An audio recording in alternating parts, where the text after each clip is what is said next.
జమిలి ఎన్నికలపై మరింత ఫోకస్ పెంచింది బీజేపీ.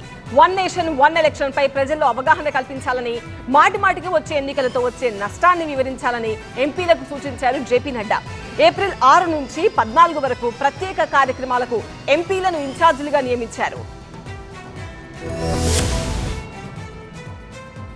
బూత్ స్థాయి నుంచి కార్యక్రమాలు జమిలి ఎన్నికలపై పార్టీ ఎంపీలకు వీడియో కాన్ఫరెన్స్ లో దిశానిర్దేశం చేశారు బీజేపీ జాతీయ అధ్యక్షులు జేపీ నడ్డా. ఏప్రిల్ 6న బీజేపీ ఆవిర్భావ దినోత్సవం నుంచి ఏప్రిల్ 14న అంబేద్కర్ జయంతి వరకు ప్రత్యేక కార్యక్రమాలను రూపొందించారు. వాటిని అమలు చేసేందుకు బీజేపీ ఎంపీలను ఇన్ఛార్జీలుగా నియమించారు నడ్డా. ఇక జమిలి ఎన్నికలపై ప్రజల్లో విస్తృతంగా అవగాహన కల్పించాలని ఎంపీలకు సూచించారాయన. దేశమంతటా ఒకేసారి లోక్సభ, శాసనసభలకు ఎన్నికలు జరిగితే నిర్వహణ వ్యయం, మానవ వనరుల వినియోగం గణనీయంగా తగ్గడంతో పాటు ప్రభుత్వాల పనికి అంతరాయం ఉండదన్నారు. నెహ్రూ, ఇందిరాగాంధీ ప్రధానులుగా ఉన్న సమయంలో కూడా దేశమంతటా ఒకేసారి ఎన్నికలు జరిగిన విషయాన్ని ప్రజలకు వివరించాలన్నారు. కేంద్రంలో ఉండే పార్టీకి ప్రయోజనమని, ప్రాంతీయ పార్టీలకు నష్టమన్న వాదనలో పచ్చలేదన్న విషయాన్ని ఇంకాస్త గట్టిగా చెప్పాలని సూచించారు. ఒకే దేశం ఒకే ఎన్నికతో ఆర్థిక వ్యవస్థకు నష్టం జరగకుండా ఉంటుందని ప్రజలకు వివరించాలన్నారు నడ్డా. కేంద్ర ప్రభుత్వం అమలు చేస్తున్న ఉజ్వల్ గ్యాస్, పీఎం కిసాన్, బేటీ బచావో, బేటీ పడావో, జీవన్ జ్యోతి, సురక్ష బీమా లాంటి పథకాల్ని కూడా ప్రజల్లోకి ఎంపీలు తీసుకెళ్లాలన్నారు.